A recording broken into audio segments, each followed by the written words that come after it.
Hi, Jenny. Hi, Sandy. Welcome. Welcome, viewers. Thanks for coming back to see another episode of Chicks Talking Pics. We have another good one for you. It'll be a little different from our normal, but we thought this one might be a good idea, a good season to kind of change things up a bit. Of course, we still are reviewing images for the San Diego County Fair or the International Exhibition of Photography at the San Diego County Fair. There you go. Put that on your resume if you get included this year. Um, our previous episode was with Lois, and she was talking about some of the new things, some of the categories, just defining what the rules were for entering. So I hope you got something out of that, and you are entering into the fair this year, so we can judge your images on whichever day we're going for judging. I can't remember. I don't have this in front of me. Anyway, Jenny, where are you at? I love your background picture this time. Oh, I'm in the usual spot at home, but the background picture was, I believe, taken at Albuquerque a couple years ago. Good. Wonderful. And you're not doing that, the photography this year for Albuquerque, are you? No. No, I haven't applied. Yeah. Okay. All righty. Well, let's get started. We have an interesting set of images from one maker this time. And let me just read you real quick what that maker said. I'm going to read it off my other computer, so if I look away, you'll know. This is an expanse of eucalyptus trees on the northwest border of Carlsbad called the Grove. Some of you may know that grove. It's been there for a long, long time. He grew up in the area, and so this is kind of his backyard. His vision was to portray the space as a natural sanctuary, free from those developments that you see in Carlsbad. And he took all these images, there's three of them, on the same day in November of 2025, and the morning was nice and foggy. So I think you'll like these images. Very nice. They were captured on TMX 100 4x5 film and taken with a Linhof field camera. So this guy is back in the day shooting, back when Ansel Adams shot. Let's put it that way. So I'm going to start the show, and normally we don't talk about titles of images, but he did supply those titles, and I think I don't know about you, Jenny, but I think titles help. Some contests allow titles to be read, some do not. The fair, do they read titles to us? I don't remember. Yes. Yeah, the titles are on the information, and the judges can ask to Yeah. have the title read to them. And they're also on the digital. We can pull up the title and look at it. Yeah. Okay. So titles, in my opinion, help sometimes with the story you're trying to share with everybody else. So I'm going to read the titles.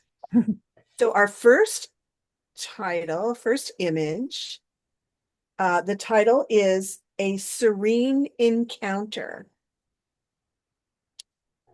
Jenny, do you want to start with this one? Sure.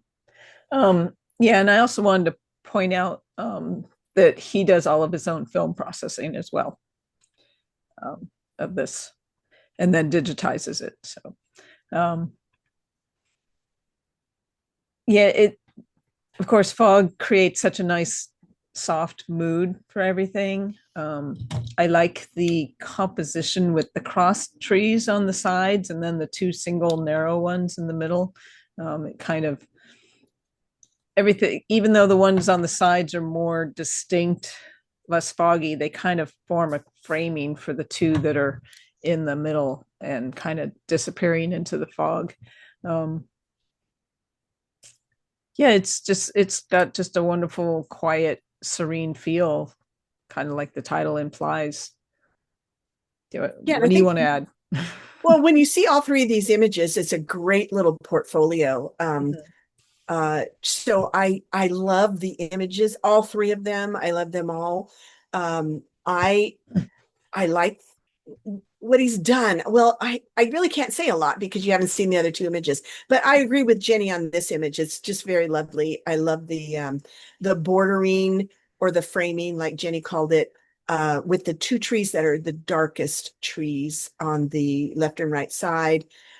You have an indication of what goes beyond, but that fog really cleans up the clutter that could be in the image. So I think it's a wonderful image. So we'll go on to the next one and discuss that one too.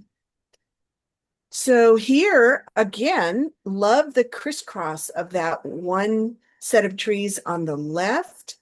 Um, I feel I'm leaning a little to the right because everything's kind of maybe the wind has blown this, all these trees and this formation kind of to the right, the background tree especially, and the one on the right. Um, again, I love it. I love knowing this was a place that this um, gentleman grew up and he's sharing that information with us. That all helps tell the story. Would this stand alone as a story, Jenny? What are your thoughts on this? Um, I like you mentioned, they work well together. These ones as well as the third one that we're going to see soon. Um, Individually, they're not as strong as they are together. Uh, and yeah, the I think you were talking about the leaning on the tree. I think it actually adds some energy because the photo, judging by the ground, is straight and the trees in the front are straight. And then you see the leaning, and it kind of gives you a sort of yin yang sort of feel that you think it's crooked, but no, it's not crooked. Um, I kind of like that aspect.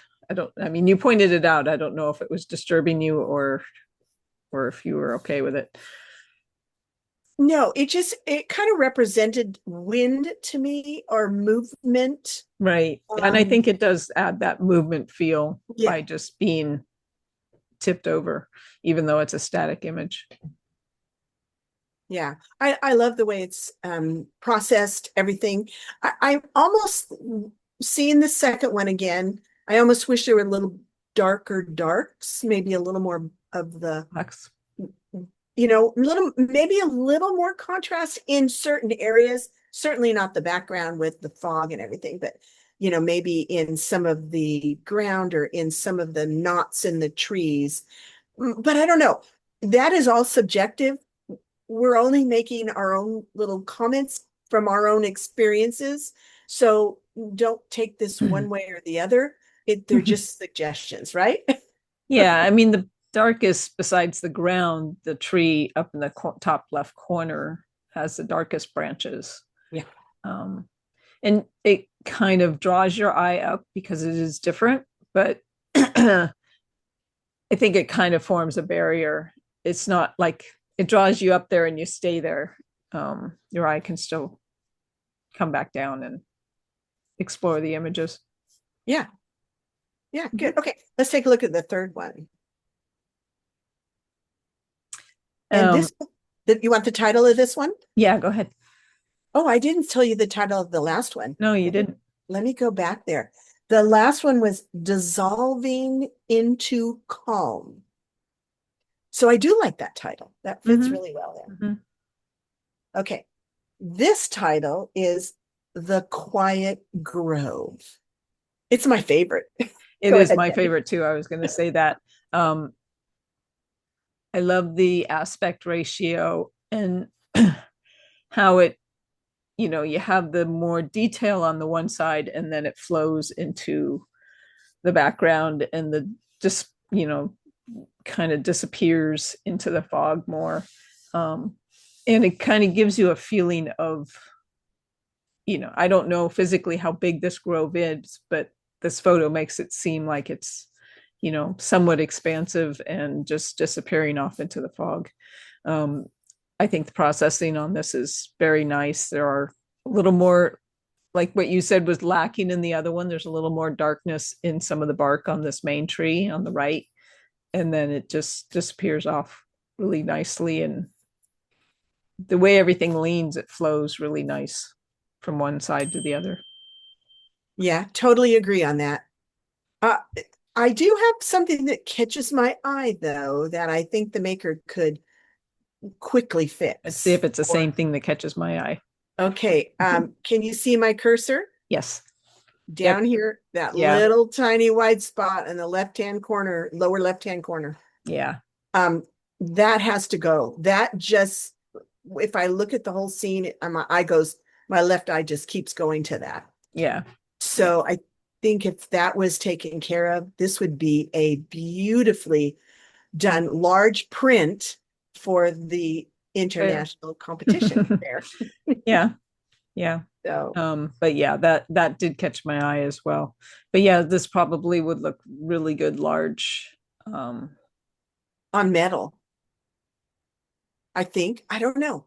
I don't know. I'd play yeah, around with I it. don't know. Some of the softer papers, Yeah, that's true. like a watercolor paper, might Yeah. enhance that soft, wispy feel. Yeah. Yeah, very nicely done. So yeah, that we appreciate you putting in a series of images, which is a little different for us. But again, like Jenny said, this is probably our favorite of the three. Um, when you're making these images in a backyard neighborhood, you do have a connection that in the last episode of Chicks Talking Pics that Lois brought up. They're emotional to you, and you want to make sure they're emotional to the viewer also. Does you want to rephrase that differently, Jenny, if people don't understand what I'm saying? Um,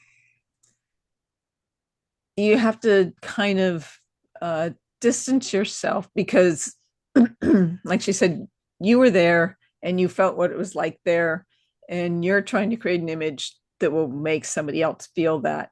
And in this type of thing, it might be a little easier if it's, I find in some of the like the family moment things that people submit for that category, you know, people show pictures of their grandkids or something and there's an emotional tie there, so they're getting more out of the image than somebody who doesn't know who is in the image whatsoever. um, so you have to take a step back and try and view it dispassionately, as if you don't know, you don't have the memories and the everything in order. I don't know that I'm saying it any better than you did. Yeah, no, that's good. At least we're saying it two different ways. But I think of the three images, this one strikes me as the best of the three Mm-hmm. for that emotional connection with a place. Yes, I think it does. Yeah, good. All right. Well, okay, we'll go on. We have a fourth image for your viewing pleasure. And this was turned in a few months ago. And we were not actively doing Chicks Talking Pigs at that time, but we're going to add it. This is a different maker. And we're going to look at this image, which is, wow, pretty spectacular, I think. It really turned out nice. So thank you for turning this one in. No title on this one, no metadata or anything. We just put this on the screen to discuss what's happening here. Jenny, why don't you go ahead and talk about? Uh, I've just got one issue with it, but go um, ahead. yeah. So the one issue is that if I steal your thunder, there is the Yeah. sloping horizon. It's kind of interesting that they transferred it to black and white, because it's fireworks, there's lots of color, and I think it gives a completely different feel to the firework. It makes it very ominous and sort of foreboding, because all of that, what normally would be white smoke, is coming in as a dark gray, and it kind of gives you a whole different look to the firework. Not bad or any better or worse, it's just completely different. It's kind of interesting. um, the mass going through the image, the firework is a little distracting. It'd be nice if it was a little further over to be on the edge, to be more of a framing element rather than an intersecting element. Um, but it's not that big a deal. But yeah, overall, I think it's an interesting image. Go ahead, Yeah, Sandy. I've never seen an image of fireworks turned into black and white. I don't remember ever seeing one, or it wasn't impressive. But yeah, well, Jenny and I were talking about this image before we started recording, and we just felt this is a strong image, but you got to get that horizon straight. You are sloping down to the right, so that first of all is going to be hard to do without tilting the firework, right? It's good. Yeah. It's kind of going straight up and down.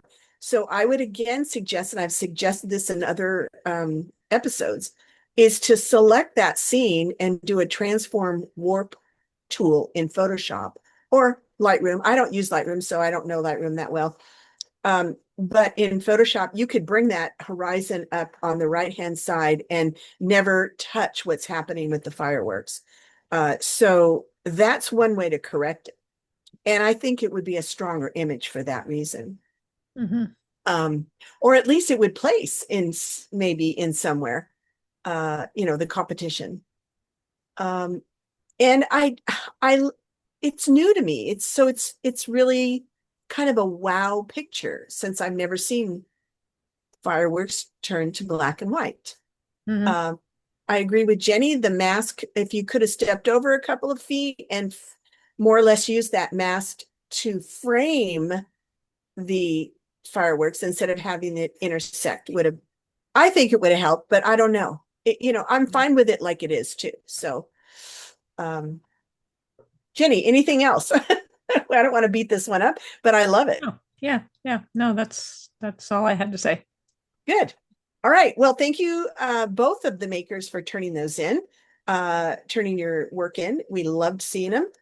So if you want a little feedback on your images, especially before the fair deadline is up on April 7th 7. at 7:59 p.m., then you should get those into us because I don't know, Jenny, we might be able to add in a few extra episodes before then.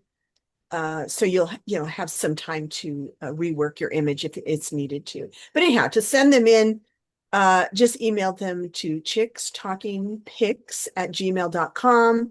Size them 1920 pixels on the long side if you know how to do that. And in JPEG format, that would be really helpful to us.